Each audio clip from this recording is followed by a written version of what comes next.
Good afternoon.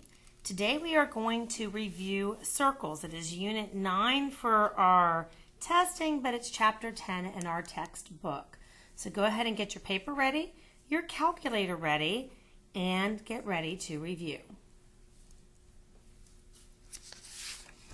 Okay, our first question today says, segment BC is a radius of circle C, and AB is tangent to circle C. Find the value of x. Well, first of all, there's a couple of vocabulary words here that are important. First of all, if something is a radius, we know that it's only half the distance from the center. It's half the distance across the circle. It's from the center to the side. And we know if something is tangent, then it's going to make a 90-degree angle when it's tangent to a radius in the circle. So right here, it's already drawn for you, and it says that this right here, because AB is tangent, the 90-degree angle at angle B. So now we want to find the value of x. So because we have a right triangle, we have the Pythagoras show up for our venture. So we know that c squared equals a squared plus b squared. C is always directly across from my right angle. A and B do not matter which one you call which.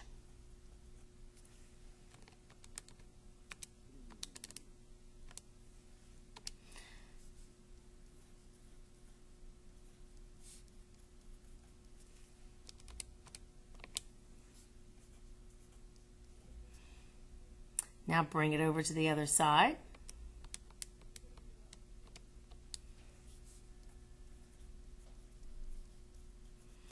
And then I'll just take the square root of 784 to get that distance. It's actually a perfect square when I take the square root of each side.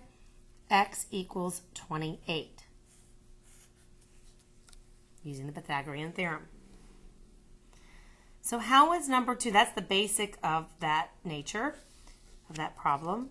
On number 2, it's a little bit different because I'm going to have to add a segment together. So on number 2, I have the same idea. The hypotenuse is still directly across from B. I'm still going to do c squared, but I'm going to have to add. This distance is x, this distance is 16, so x plus 16 is that total distance.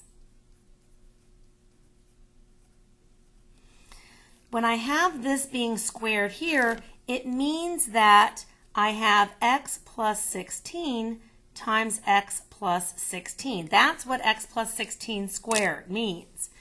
So I have to FOIL, so I get x squared plus 16x plus 16x plus 256 equals x squared plus 1024. So now I'm going to clean this up. Oop, I lost my x right there. I'm going to clean this up. So I have x squared plus 32x plus 256, x squared plus 1024. So now while I'm solving it, my first inclination, because I have an x squared on both sides, is to solve for 0 and have a quadratic. But as soon as I start moving my x squared over to one side and subtracting it off, it's going to go away in this instance. So I'm left with 32x plus 256, 1024. Now I'm going to bring the 256 over by subtracting it off.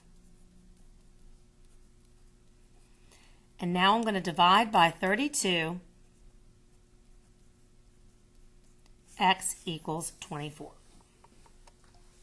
Just applying the Pythagorean theorem and knowing that if something is tangent, that it creates a 90-degree angle for us to be able to make a right triangle to be able to use, and that when I have a distance like this, that distance is x, that distance from the circle to A is 16. I have to add them together to get the total length of the side. Oops, sorry, I went too far. Sorry.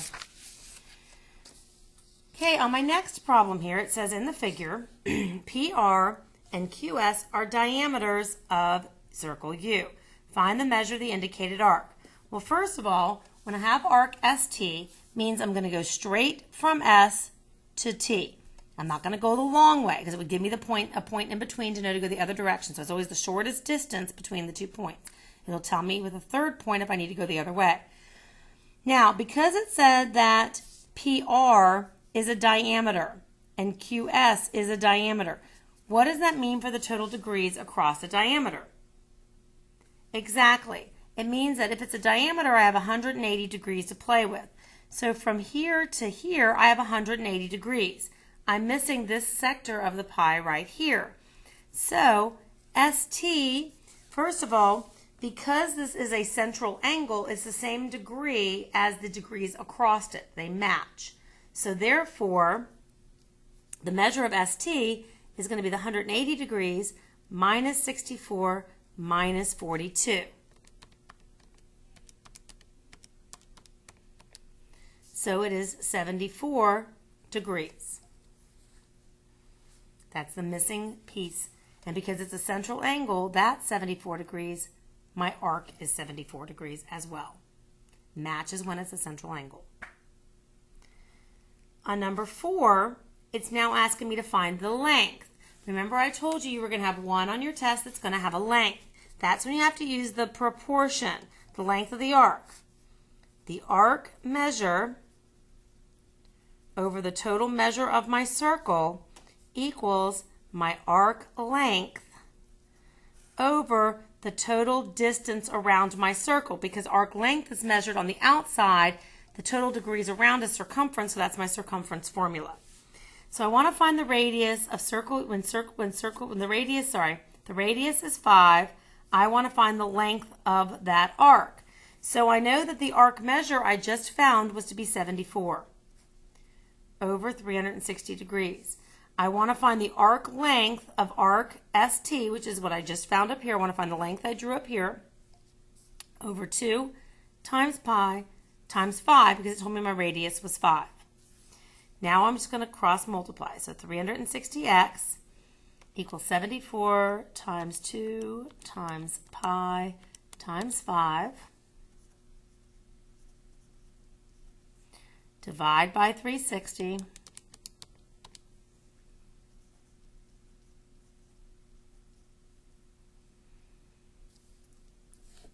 Is going to be the measure of my radius. You're always going to have a decimal.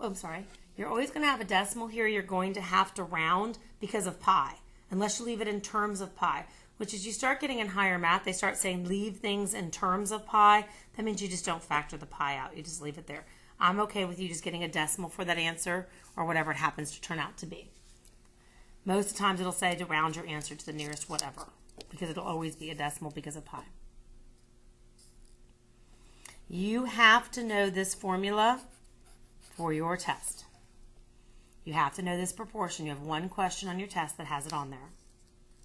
So arc measure over total measure of the circle, arc length over the length across the outside, which happens to be circumference.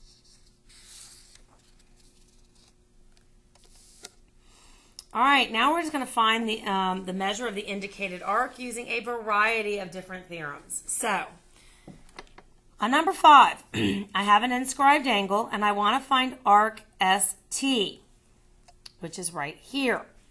So, first of all, before I can find ST, I need to be aware of 2 separate things. One, STU's arc is, 180 degrees. Why? Because it's a semicircle. 2, I know that this arc here in red is twice of the inscribed angle. The theorem says that the angle is 1/2 of the arc. So I can find TU by doubling that measure right there and getting 122 by multiplying it by 2. That's how many degrees are in the measure of arc TU. So now to find the measure of arc ST, all I do is take 180 and minus the 122. And 58 degrees is left. So the measure of arc ST is 58 degrees.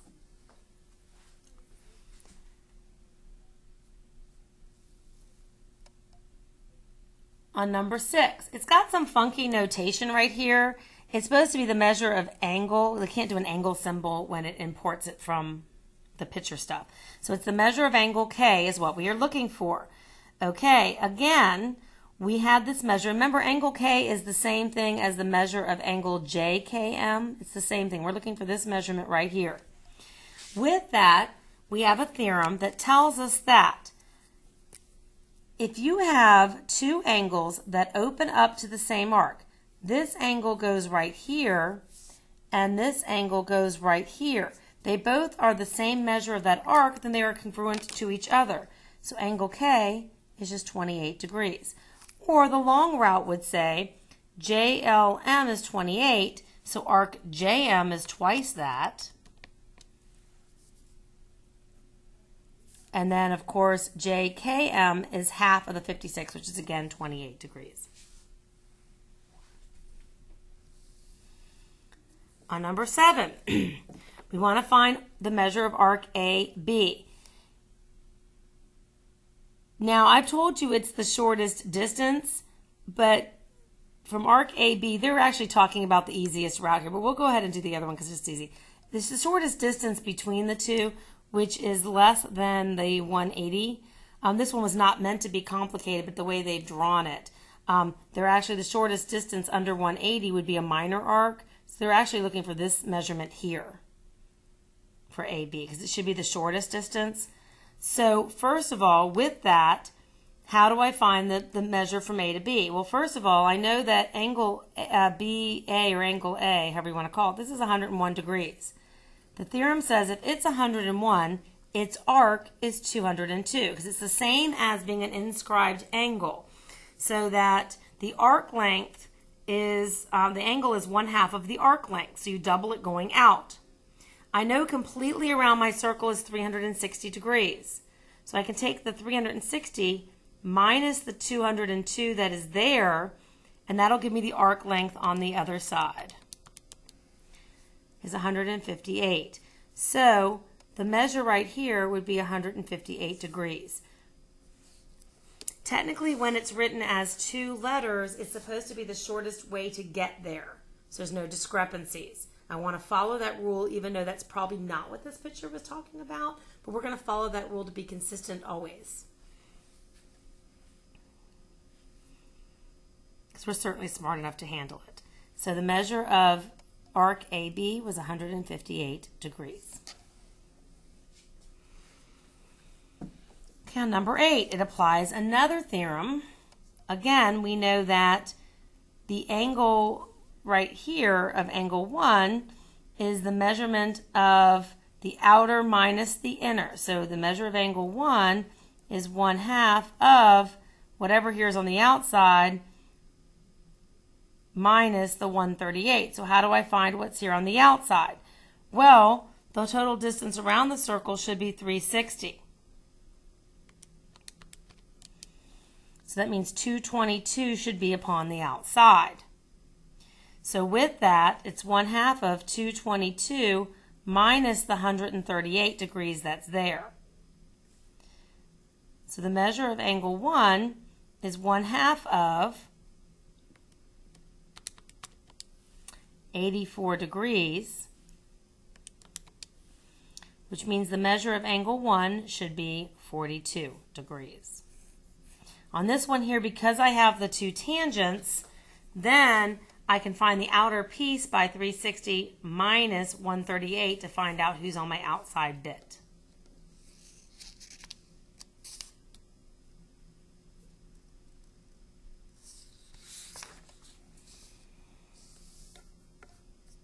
Okay, on number 9. Number 9 brings in the theorem that says if I have a quadrilateral basically trapped inside of a circle, that the opposite angles are supplementary. So here, to find x, I know that 5x plus 110 are supplementary. I know that 2y plus 104 are supplementary. So now I just have to solve my equation to find the value of x and y. So here, 5x equals 70. So x equals 14. Here, 2y equals 180 minus 104.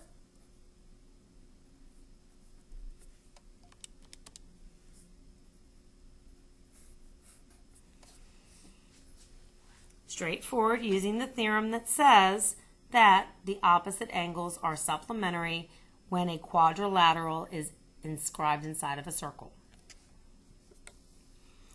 Okay, number 10 uses the theorem that says if I have two chords that bisect each other, the first one being a diameter, and they bisect each other, the perpendicular bisector, which I know is right here, then this piece is congruent to this piece when it's a perpendicular bisector.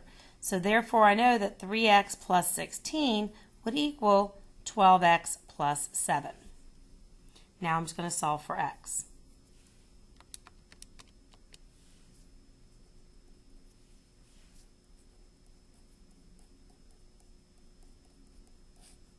So x equals 1.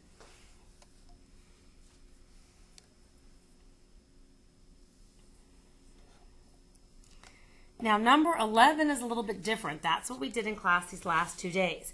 It's actually on the inside. It's talking about the segment length here. There's no right angle, so it is the theorem that says that when the two chords intersect, that the segment pieces multiplied equal the other segment pieces multiplied. So here, 6 times x plus 4 equals x times 12. So 6x plus 24, and I'm changing the order of that to make it appropriate, 12x. I'm going to bring the 6x over, so I'm going to subtract 6x from both sides. So x equals 4. This one right here is different because it's pointing to the segments. It's not a degree on it. So therefore I know it's the theorem that when it crosses, we're talking about the segment, which basically said the piece times the piece equals the piece times the piece. That's what we did last class in section 10.6.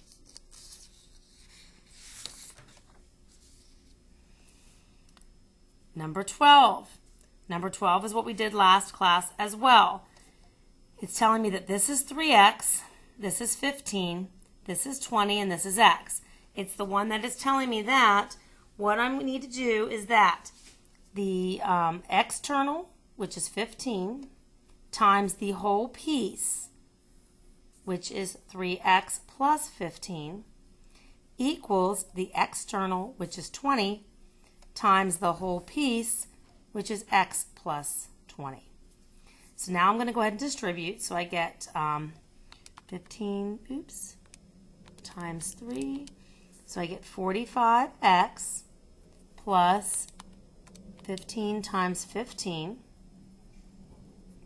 equals 20x plus 400.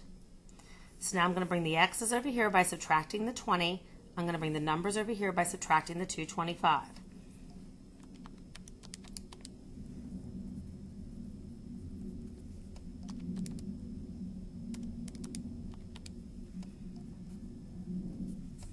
So now I'm going to divide by 25.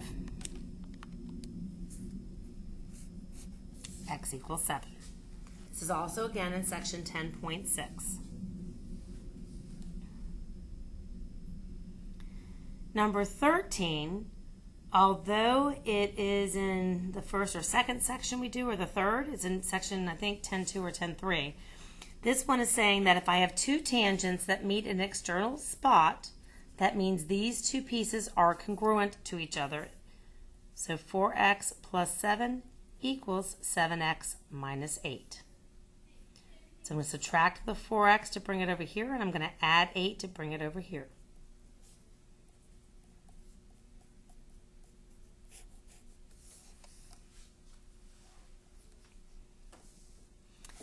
Number 14 is just like number 12. It is in that last section we did, 10.6, where here I have a tangent and I have a secant.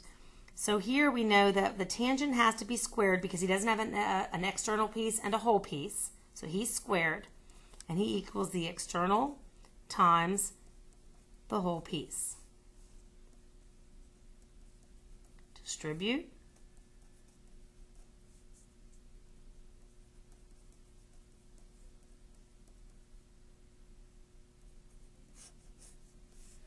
So x equals 15. It really is not crazy as long as you know your theorems. If you know all of these theorems about who is doing what, when, where, how, and why, everything is very, very straightforward. I did notice the one that's not on here is the other crossing one. So I'm going to add a 14b because I just noticed that this is not on here, but this was on the quiz as well. When I have I'm looking for the degree of x, and I have this piece here being 15 and 75, and I'm looking for the degree of x, that's the one we're going to add together and divide.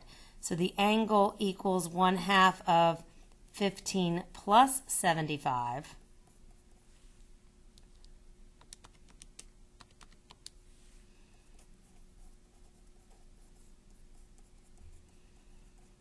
So here the angle would be 45 degrees on the inside, which doesn't make sense because the arc is 15.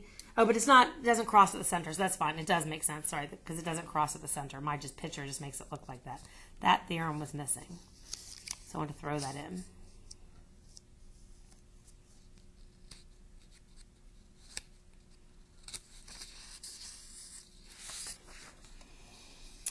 Last but not least, we're going to talk about the equations that we have. With our equations of a standard form of a circle, if you remember, standard form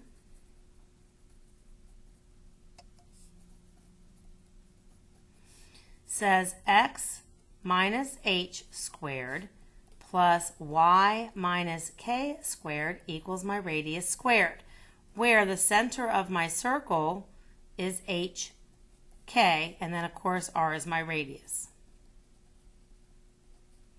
So here I want to identify the center and the radius of a circle through this equation. So I know that the center comes from here, and my radius comes from here. And I know that in my equation it's 8x minus h squared plus y minus k squared equals my r squared.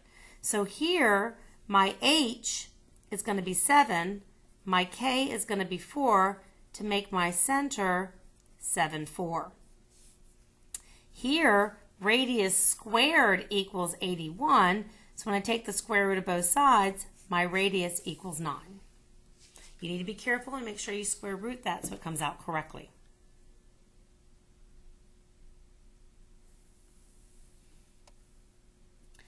The next one is just asking you to write the standard equation of a circle, which is using the formula we just did. Here is my center, so this is my h, and this is my k, and this is my radius, which is 8. So again, I have x minus h squared plus y minus k squared equals r squared. My h is 2, so x minus 2 squared. My k is negative 3, so it's minus the negative 3, so it's going to be y plus 3 squared. And then the radius is 8, so when I square it, I get 64. I know I went through some of those quite quickly. That, in a nutshell, is most of the equations you will see. Again, you'll have one that's arc length, like number 4, I believe. Was not on the quiz. We did practice. There will be one in the homework for number 4. The rest is just basically knowing the theorems and who's congruent to who matches who. You really need to understand the basic thing that when I have a circle, it's 360 degrees around the whole thing. When I have that half a circle with my diameter, it's 180 degrees. When I have a central angle, it matches. When I have an inscribed angle, this is twice that angle, or half of it going in. Then there's the other theorems about when there's the 1/2 and you're adding, when there's the 1/2 and you're subtracting, when it's just 1/2 of it. So be careful and know your theorems. Know the quick reference sheet that I gave you in class, the yellow sheet. On this quick reference sheet right here, it has everything you need to know. It has what everything here is listed by vocabulary. Talks about the tangent and 90 degrees. It talks about the two tangents being congruent to an external point. It talks about the major arc or the minor arc on which way you're going around the circle. Talks about the angle addition postulate, which we just always start adding things together. We haven't used that too much. Talks about arc measure, when how it's congruent here. And the semicircle being 180. Has arc length on here, just like we talked about. Arc AB over 2 pi r, that's its length, over the measure of the angle over 360. The measure of the angle is the same thing as the arc measure because it's a central angle. That's the one on arc length, will be on the test. Here, we didn't have one like this in our review, but knowing that the two chords are congruent, then the two arcs are congruent. We did have one like this, which talked about the pieces being congruent when you had the diameter in it being cut. We did not have an example of this in our Illuminate, but this one right here says if the chords are congruent, then when I drop the perpendicular, the two pieces are congruent. Here, the interceptive arc is, the arc is half of the angle. We did have one of these where they open up to the same, that they're congruent.